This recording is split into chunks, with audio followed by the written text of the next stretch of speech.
welcome back to another edition of Austin's American Flyer, where today we're taking a look at a plucky little engine that does surprisingly well when it comes to pulling long trains, as you can see here. Specifically, we're talking about the 1958 21005 060.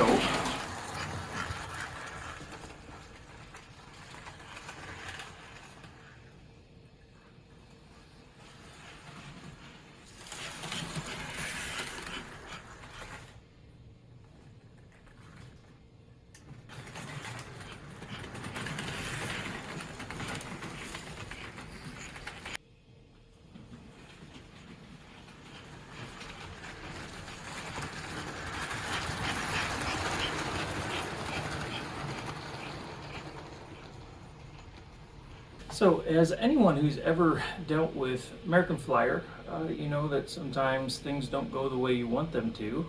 And it seems like for me, as soon as I turn a video camera on, somehow that triggers trains to do things they've never done before.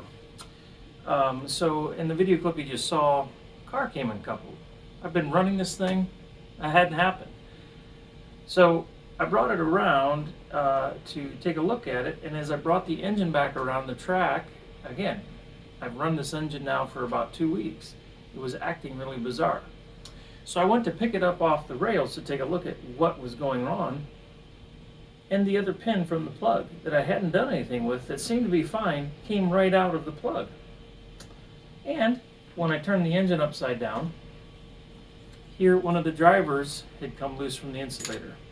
So, anyhow, I guess there's a few more things to do.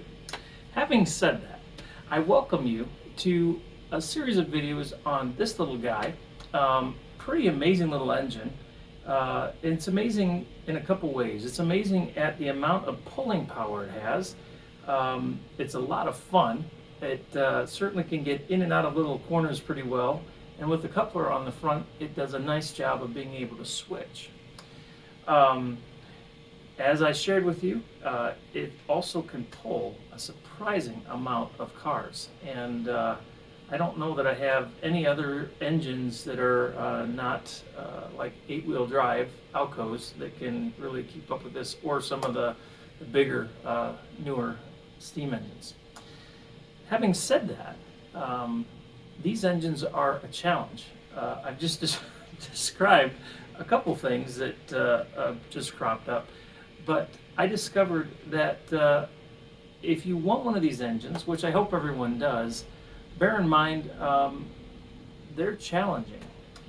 They're challenging because there's a lot of stuff packed into a small shell, and so that can be challenging, which you'll see in video clips following this.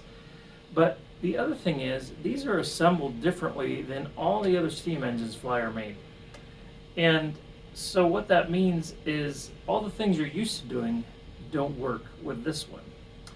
I had to take things apart many times, especially with the wheels, valve gear, shell, crosshead guide, all that, because I kept putting them together in the wrong sequence, because silly me, I was thinking like every other steam engine, this is the order you put them in. Well, if you don't mind that, and you have a lot of patience, they're a lot of fun to have. Now, having said that, I've got some challenging maintenance here pretty quickly after I thought it was good to go. So there may be more surprises to come. Time will tell.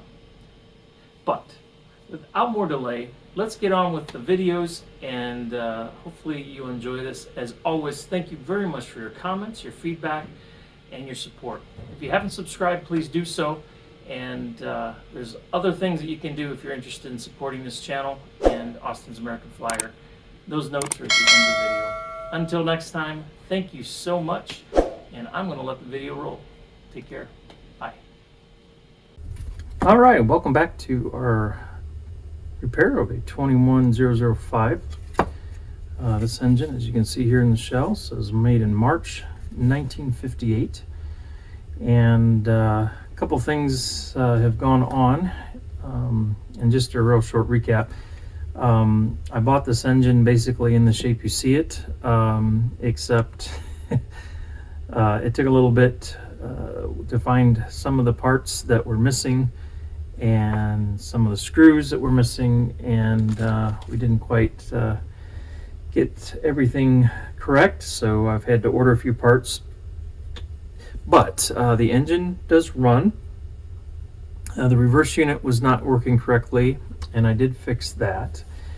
Gentleman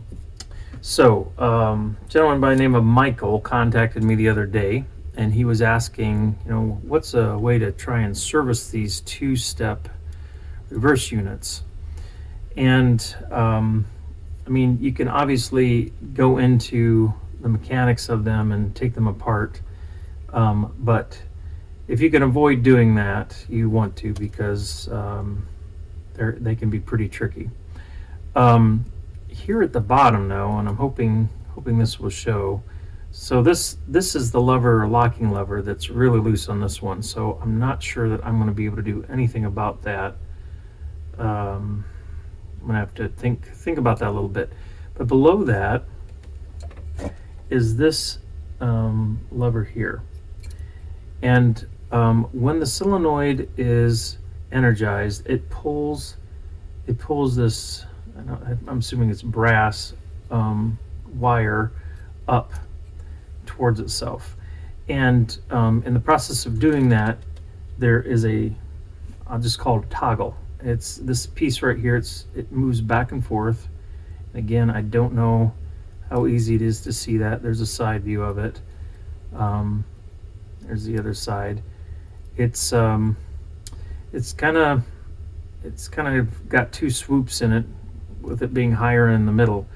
And the idea is that this lever then, as it gets pulled down, pulls this down, which then engages one set of contacts and causes the motor to go one direction or the other. And then when the power is cut off, this lever drops because the solenoid is no longer energized. And then when it's triggered again, it pulls the other direction, pulling it that way, energizing the other contacts, reversing the polarity, the motor goes the other direction. So that's the theory of how this thing works. So this piece here needs to be able to move back and forth, and obviously the metal lever needs to be able to travel back and forth. So one thing you can do if you're having a little trouble with this thing sticking is to try some of this here. This is a CRC 226. So spraying a little bit of CRC, and I do mean a little bit, use it sparingly.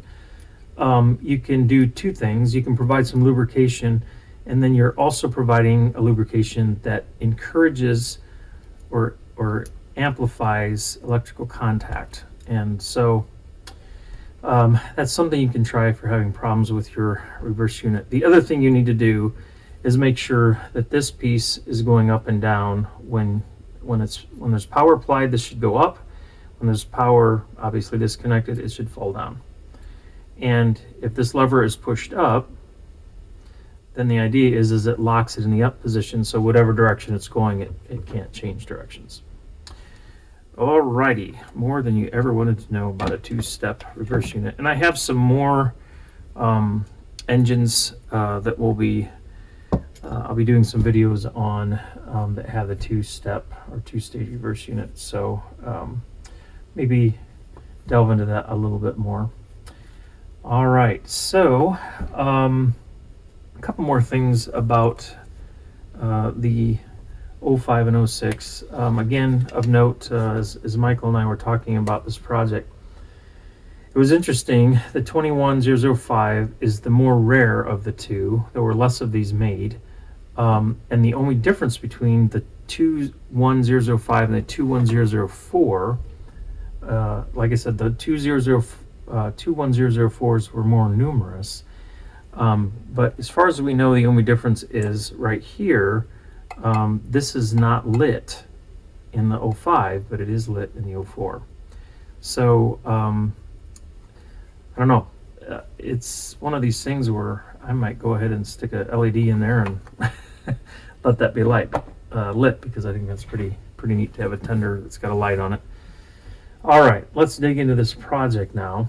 So one of the repair pieces that needed to happen were these here. This is where the screws hold the shell to the chassis, at least in one location. There are a couple different locations where this happens, but this is a pretty important one. The other piece that goes here are these two L brackets, and just like most steam engines, you know, they're going to wedge on the side of the chassis again to keep the back of the shell and chassis together. So these were pretty much destroyed, and as you can see by the color there, I added some epoxy. And another gentleman who knows a lot about Flyer, because in the past I've gotten small threaded metal sections and basically cut everything out and epoxied those new threaded pieces in, and you've got this wonderfully secure way of attaching your shell. But whenever you do something like that, you also pose the potential risks of the following.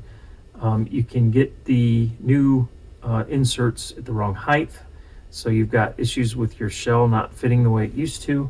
It can be crooked from one side to the next. I mean, it gets to be tricky in getting that adjusted right. And I've still done it a few times. Again, another one of those videos coming up, but it's not for the faint of heart.